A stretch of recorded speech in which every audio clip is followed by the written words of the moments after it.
Hola! Your dream vacation to Vietnam starts from rupees 39,999 only with GT Holidays, South India's #1 travel brand. நடிகரும் தமிழக வெற்றி கழக தலைவரும் விஜய் அவர்கள் நேற்று கள்ளக்குறிச்சி போயிருக்காரு. 2026 தான் எங்களோட இலக்கு அப்படின்னு சொன்னவர் நேற்று பாதிக்கப்பட்ட மக்களை சந்தித்தது மட்டும் இல்லாமல் அறிக்கை வாயிலாகவும் தமிழக அரசுக்கு கண்டனம் தெரிவிச்சிருக்காரு. அவர் வாயை திறந்து பேசணுங்க. அவர் பேசாமல் இப்படியே அறிக்கை மூலமாக அரசியல் பண்ணுறதுன்றதெல்லாம் வேலைக்கு ஆகாது. முக்கியமான சம்பவங்களை பற்றி அவர் அறிக்கை கொடுக்குறாருன்னா மீடியாக்கிட்டையும் அவர் பேசணும். இப்போ நாளைக்கு அவருடைய 22 அவருடைய பிறந்த நாள் கொண்டாட்டங்கள் வேணான்ட்டார். ஆனால் இப்போ அறிக்கை வாயிலாக அரசின் அலட்சிய போக்குன்னு சொன்னவரால் ஏன் அங்கே பாதிக்கப்பட்ட மக்களை பார்த்துட்டு வெளியில் வரும்போது ப்ரெஸ் மீட்டை சந்திக்க முடியல நினைக்கிறீங்க? என்ன அழுத்தம் நினைக்கிறீங்க? அழுத்தமா அல்லது தயக்கமா அல்லது திட்டமிடலா தெரியல. இப்பயே முன்முடிவு பெற முடியாது. திமுக எதிராக பேச முடியாத ஒரு அது எப்படி திமுக எதிராக பேச முடியாதுன்னா எதுக்கு அரசியல் வர? ஏன்னா ஏற்கனவே கட்சியே ட்விட்டர்ல அனௌன்ஸ் பண்ணாரு அப்படிங்கிற ஒரு விமர்சனம் இருக்கு. இது சரியான ஒரு நேரம் இல்லையா? இந்த நேரத்தை பயன்படுத்தி நேற்று இன்சிடென்ட் அவர் எக்ஸ்ப்ளாய்ட் பண்ண தவறிட்டார், யூஸ் பண்ண தவறிட்டார். அண்ணாமலை அவர்கள் சொல்றாரு முதல்வர் ஸ்டாலின் பதவி விலகணும், அது சரியோ தவறோ அரசியல் ரீதியாக அவர் பயன்படுத்துறாரு இல்லையா? அந்த வார்த்தையை இவர் பயன்படுத்தியிருந்தாருன்னா அதோட லெவலே வேற. அவர் ஸ்டாலின் ராஜினாமா விஜய் கோரி இருந்தால் அது பெரிய அளவில் நியூஸாக இருக்கு. சீமான் அவர்கள் வெளிப்படையா விஜய் அவர்களுடைய மாநாட்டில் போய் நான் கலந்துக்குவேன் அப்படின்னு சொல்றாரு. விஜய் அவர்கள் தரப்புல இருந்து எதுவுமே சொல்லல. கூட்டணி பேச்சுவார்த்தையை சீமான் தரப்புல இருந்து ஒரு கொக்கியை போட்டிருக்காரு இல்லையா? வாக்கு வங்கி என்று பார்க்கும்பொழுது சீமானோட வாக்கு வங்கி வேறு, விஜயோட வாக்கு வங்கி வேறு. என்ன சொல்ல போனால் விஜய் அக்ரெசிவா பாலிடிக்ஸ் வந்தால் சீமான் தரப்பிலிருந்தே மேபி குறிப்பிட்ட வாக்குகள் விஜய் நோக்கி நகரலாம். அந்த ஆபத்து சீமானுக்கும் திமுக அதிமுக எதிர்ப்பு ஓட்டுகள் சீமான்ட்டு இருந்து விஜய்கிட்ட போக வாய்ப்பு இருக்குது. 28% மினிமம் கிராஸ் பண்ணால் தான் ஒரு சீட்டு ஜெயிக்க முடியும். கூட்டணி வைத்தால் மாற வாய்ப்பு இருக்கு இல்லையா? யாரோட கூட்டணின்றது இப்போ விஜய் சீமான் இணைந்தால் அவர் மெயின் ஸ்ட்ரீம் பார்ட்டிஸ் யாரோடையாவது போனால் தான் சீமானால் ஜெயிக்க முடியும். ஐதர் ஏடிஎம்கே ஆர் டிஎம்கே ஓப்பனாக சொல்கிறதுனா. ஒன்று புரிஞ்சுக்கோங்க சிவா, இந்தியாவில் எந்த தலைவரும் மோடியாக இருக்கட்டும், கலைஞராக இருக்கட்டும், ஜெயலலிதாவாக இருக்கட்டும், அல்லது என்ன பிற கட்சிகளாக இருக்கட்டும், கூட்டணி இல்லாமல் யாருமே ஜெயிச்சதில்லை. வாக்கு வங்கி அரசியல்ன்ற கேம் உள்ளே போயிட்டீங்கன்னா நீங்கள் கூட்டணி வச்சு தான் ஆகணும்.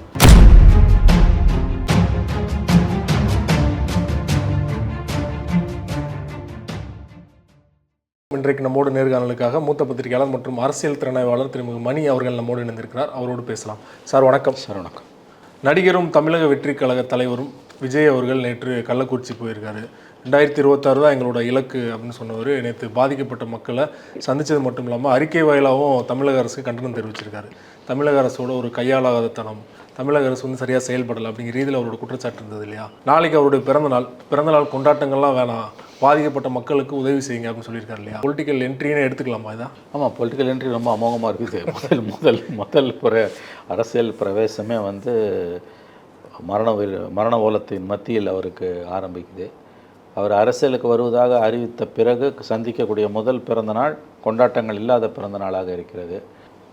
நெகட்டிவ்ஸ் மத்தியில் வர்றது என்ட்ரி ஆகிறது பாசிட்டிவ் ஆகும்னு சொல்லுவாங்க பொதுவாக. ஒரு சொல்லாடல், அது விஞ்ஞானத்துக்கு பொருந்தாத சொல்லாடல். There is no scientific basis. Sentiment சார்ந்த விஷயத்தை நான் சொல்லலாம். அவர் வாயை திறந்து பேசணுங்க. அவர் பேசாமல் இப்படியே அறிக்கை மூலமாக அரசியல் பண்ணுறதுன்றதெல்லாம் வேலைக்கு ஆகாது. முக்கியமான சம்பவங்களை பற்றி அவர் அறிக்கை கொடுக்குறாருன்னா மீடியாக்கிட்டையும் அவர் பேசணும். இப்போ நாளைக்கு அவருடைய 22 அவருடைய பிறந்த நாள் கொண்டாட்டங்கள் வேணான்ட்டார். ஆனால் நலத்திட்ட உதவிகள் கொடுப்பாருன்னு தான் நினைக்கிறேன். என்ன பண்ண போகிறாரு? நலத்திட்ட உதவிகள் கொடுத்துட்டு அவர் மீடியாக்கிட்ட இஷ்யூஸை பற்றி பேசுவார், இல்லை அப்படியே கடந்து போவாரான்றதை அவர் தான் முடிவு பண்ணணும். அவர் பேசணும், செய்தியாளர்களிடம் அவர் பேசணும், மீடியாக்கிட்ட பேசணும். சரி, எல்லாருக்கிட்டையும் கால்டு ப்ரெஸ் மீட்டில் பேசுகிறது கஷ்டம்னா யாராவது சில தனிப்பட்ட முறையில் சேனல்ஸ் கிட்டையாது அல்லது பத்திரிகைகள் கிட்டையாது, குறிப்பாக விஷுவல் ட்ரீட் இருக்கணும். சேனல்ஸ் கிட்ட அவர் பேசணும். அவர் பேசினார்னா அதுக்கு மரியாதை தனி. அப்போ தான் அது அந்த டெம்போ பில்டப் ஆகும், பிக்கப் ஆகும். அது இல்லைன்னா உங்களுக்கு பாலிடிக்ஸ் டேக் ஆஃப் ஆகாது. You should speak. அதான் இது this an age of digital communication. இதில் நீங்கள் பேசலைன்னா உங்களுக்கு தான் பாதிப்பு. இப்போ அறிக்கை வாயில் அரசின் அலட்சிய போக்குன்னு சொன்னவரால் ஏன் அங்கே பாதிக்கப்பட்ட மக்களை பார்த்துட்டு வெளியில் வரும்போது ப்ரெஸ் மீட்டை சந்திக்க முடியல நினைக்கிறீங்க? என்ன அழுத்தம் நினைக்கிறீங்க?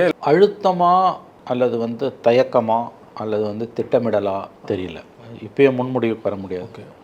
ஏதோ ஒரு தயக்கம் அவருக்கு இருக்குதா தெரியல, அல்லது வேறு ஏதாவது அவர் ஸ்ட்ராட்டஜி வச்சுருக்காரா தெரியல. பட் திமுக எதிராக பேச முடியாத ஒரு அது எப்படி திமுக எதிராக பேச முடியாதுன்னா எதுக்கு அரசியல் வர? திமுக எதிராக நீங்கள் பேச முடியாதுன்னு எதற்காக நீங்கள் அரசியலுக்கு வருகிறீர்கள்? அப்படி அவர் இருக்க மாட்டார். திமுக எதிராக வந்த பிறகு நான் 26 ஆட்சியை பிடிப்பேன்னு சொல்கிறவர் எப்படிங்க திமுக எதிராக பேசாமல் இருக்க முடியும்? திமுக எதிராக பேசாமல் நீங்கள் ஆட்சியை பிடிப்பீங்களான்னு நீங்கள் எப்படி? சாத்தியமே இல்லாதது, அபத்தமானது இதெல்லாம். நீங்கள் சொன்னது கரெக்ட். அவர் நேற்றைக்கு அவர் அறிக்கை கொடுத்தவர் கண்டிப்பாக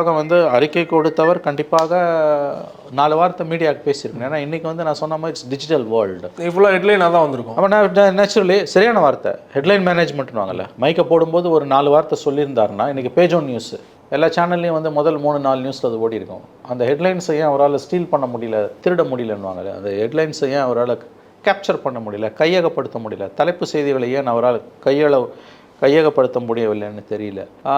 வரணும், அவர் அரசியலுக்கு வரேன்னு சொல்லிட்டாரு.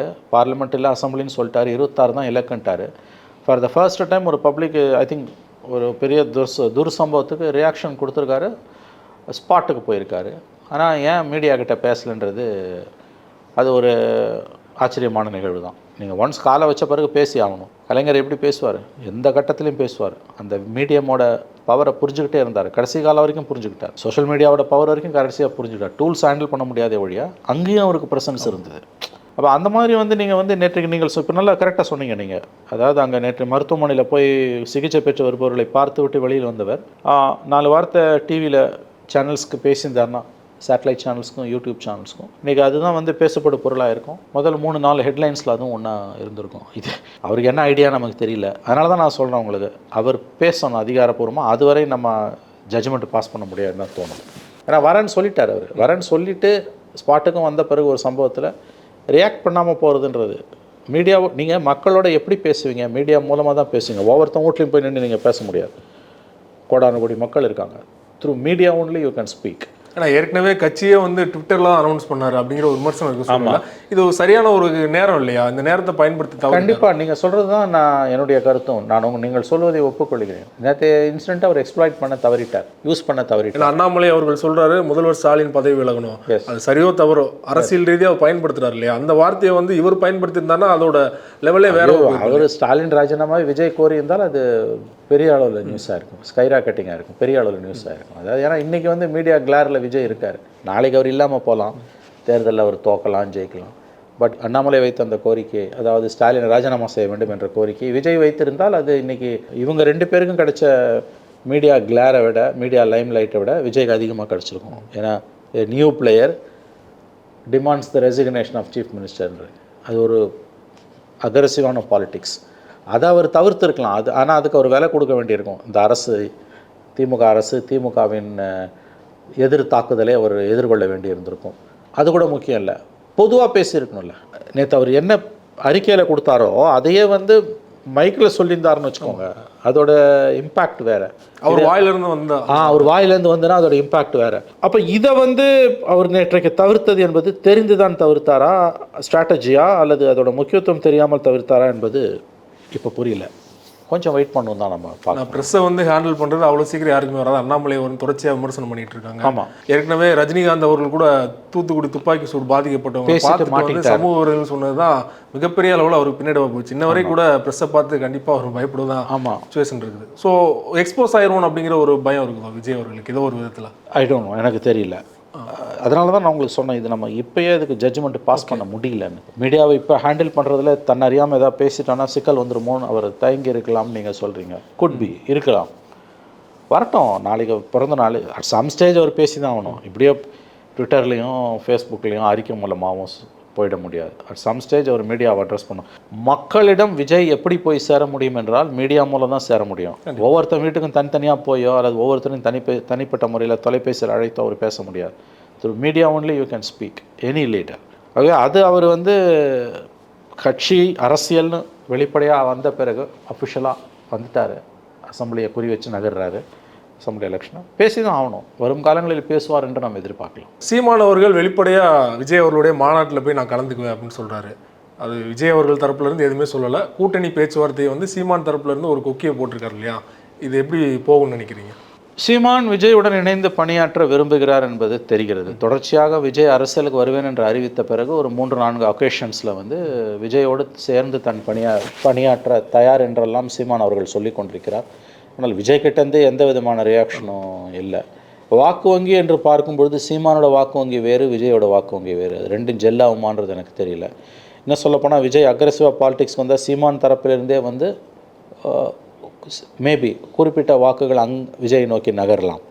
அந்த ஆபத்து சீமானுக்கும் திமுக அதிமுக எதிர்ப்பு ஓட்டுகள் சீமான்ட்டு வந்து விஜய்கிட்ட போக வாய்ப்பு இருக்குது. ஏன்னா இவர் தொடர்ந்து வாக்கு வங்கி அரசியலில் தோல்விகளை மட்டுமே சீமான் சந்தித்து கொண்டிருக்கிறார். தோக்கிறதுக்காக ஒருத்தன் கட்சியில் இருக்க மாட்டான். ஆனால் பர்சன்டேஜ் வைஸ் ஏறிக்கிட்டே தானே போகுது. பர்சன்டேஜ் வைஸ் ஏறி என்ன பிரயோஜனம்? நீங்கள் 30% கிராஸ் பண்ணால் தான் ஒரு சீட்டு ஜெயிக்க முடியும். இப்போ 8% வாங்கியிருக்காரு, 8.1 சம்திங் லைக் தட். வர அசம்பிளியில் 10% கூட அது போகலாம், 12 வரைக்கும் கூட போகலாம். அதுக்கு பிறகு நீங்கள் 28% மினிமம் கிராஸ் பண்ணால் தான் ஒரு சீட்டு ஜெயிக்க முடியும். கூட்டணி வைத்தால் மாற வாய்ப்பு இருக்கு இல்லையா? யாரோட கூட்டணின்றது இப்போ விஜய் சீமான் இணைந்தால் விஜயோட போனால் அந்த வாக்கு வங்கி அவர் வந்து மெயின் ஸ்ட்ரீம் பார்ட்டிஸ் யாரோடையாவது போனால் தான் சீமானால் ஜெயிக்க முடியும். ஐதர் ஏடிஎம்கே ஆர் டிஎம்கே ஓப்பனாக சொல்கிறதுனா. ஆனால் அவங்களோட எதிர்ப்பு ஓட்டு டிஎம்கேவோட அவரால் டிஎம்கேவோட போக முடியாது, ஏடிஎம்கேவோட போகிறதுக்கு வாய்ப்புகள் இல்லைன்னு நம்ம சொல்ல முடியாது. அதில் என்ன பிரச்சனைனா இப்போ 8% இருக்க அவருடைய வாக்கு வங்கி ஏடிஎம்கேவோட போனார்னா ஒரு 2% குறையலாம், கண்டிப்பாக குறையும். அதிமுக எதிர்ப்பு ஓட்டுகள் இருக்கலாம்.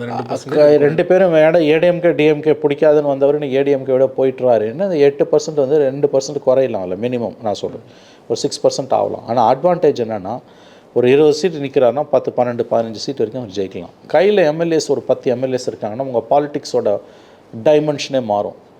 நான் மறுபடியும் சொல்கிறேன், வாக்கு வங்கி அரசியல் இருக்க யார் ஒருத்தருமே கூட்டணி இல்லாமல் தேர்தலை சந்திப்பது என்பது தற்கொலைக்கு சமமானது. தொடர்ந்து அதை தான் சீமான் செய்கிறார். கூட்டணி வச்சதுக்கு தான் எதிர்க்கட்சி தலைவர். ஆமாம், வாக்கு வங்கி அரசியலில் இருக்கீங்கன்னா அது ஒரு கேம். அந்த கேம் அந்த ரூல் படி தான் நீங்கள் ஆடணும். எல்லா கட்சியும் இந்தியாவில் கூட்டணி வச்சு தான் ஜெயிச்சிருக்காங்க.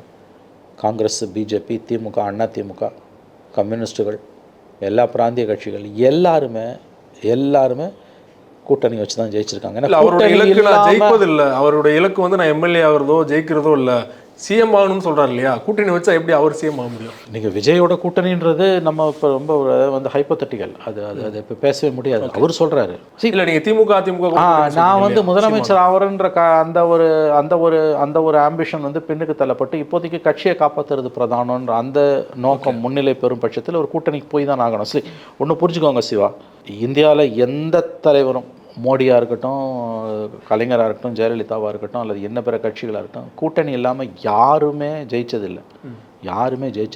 அதுதான் அந்த டைனமிக்ஸ்.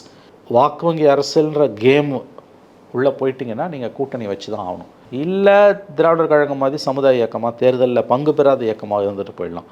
ஓட் பேங்க் பாலிடிக்ஸ்க்குள்ளே போயிட்டிங்கன்னா, அந்த கிரவுண்டுக்குள்ளே போயிட்டிங்கன்னா நீங்கள் வந்து அந்த கேமை வந்து அதுக்குரிய விதியோடு தான் விளையாடணும். அதில் ரொம்ப முக்கியமானது வந்து கூட்டணி இல்லாமல் யாராலையுமே எந்த கட்சியாலும் ஜெயிக்க முடியாது. இந்த புரிதல் என்னைக்கு சீமானுக்கு வருதோ அவரால் தான் கட்சியை காப்பாற்ற முடியும். மீறி அவர் இப்படியே வரட்டுத்தனமாக இருந்தார்னா அவரால் 26 நான் சொல்கிறேன் இந்த 8%, 10, 12 வரைக்கும் போகலாம், ஆனால் தோற்றுருவார். அதுக்கு பிறகு அடுத்த எலெக்ஷன்லாம் அவருக்கு கடினம். தொடர்ந்து தோல்வி அடைவதற்காக ஒருத்தன் கட்சியை வாக்கு வங்கி அரசியல் இருக்க கட்சியை நடத்த முடியாது. இதில் நான் மறுபடியும் சொல்லணும், ஒரு நம்பிக்கையாக கூட இருக்கிறவங்களும் போயிடுவாங்க இல்லையா? போயிடுவாங்க. தட்ஸ் ரைட், போயிடுவாங்க, கண்டிப்பாக போயிடுவாங்க. தோக்கிறதுக்காக ஒருத்தன் உங்கள் கூட இருக்க மாட்டான். வாக்கு வங்கி அரசியலில் நீங்கள் இருக்கும்போது அந்த கேம் அந்த ரூல் படி தான் ஆடணும். எனக்கு வெற்றி தோல்வியை பற்றி கவலை இல்லை என்பது அபத்தமானது. கூட்டம் இருக்கவனே செதறி போயிடுவான். நீங்கள் போய் அலைன்ஸ் சேரும்பொழுது ஒரு பிரச்சனை வரும். இந்த 8%ல் ஒரு சரிவு இருக்கும் கண்டிப்பாக. 2 பேரும் வேணான்னு சொல்லிட்டு ஒரு திராவிட கட்சியோட போனால் சரிவு இருக்கும். ஆனால் அட்வான்டேஜ் 10 எம்எல்ஏ கையில் வந்தாலும் அதுக்கு பிறகு பாலிடிக்ஸ் ஸ்ட்ராங் ஆகும். அதுக்கு பிறகு நீங்கள் டிக்டேட் பண்ணலாம். ஸோ 26 வந்து எனக்கு தெரிஞ்ச சீமான் அவருக்கு ஆசிட் டெஸ்ட். 26லேயும் அவர் வந்து வரட்டுத்தனமாக கூட்டணி இல்லைன்னு இருந்தார்னா 26ல் வந்து அவர் ஐ திங்க் அவருடைய வாக்கு வங்கி அரசியல் அந்த தேர்தல் அரசியல் என்பது 26 அவருக்கு கடைசியாக இருக்கலாம். ஏன்னா அதுக்கு பிறகு பார்லிமெண்ட்லாம் அவரால் எந்த அளவு நிற்க முடியும், அதுக்கு அடுத்த அசம்பிளிலெலாம் அவ்வளோ நாள் கட்சியை நடத்த முடியுமான்றதெல்லாம் ரொம்ப ரொம்ப ரொம்ப சிக்கலான விஷயங்கள். நீங்கள் மறுபடியும் சொல்கிறேன், கொலிஷன் அதாவது வந்து வாக்கு வங்கி அரசியல் ஓட் பேங்க் பாலிடிக்ஸில் கூட்டணிகள் வந்து எப்பேற்பட்ட கட்சிகளுக்கும் எப்பேற்பட்ட தனி செல்வாக்குள்ள தலைவர்களுக்குமே வந்து தவிர்க்க முடியாதது. இந்த புரிதல் சீமான் அவர்களுக்கு வந்ததுன்னா அவருக்கும் நல்லது, அவர் தம்பிமார்களுக்கும் நல்லது.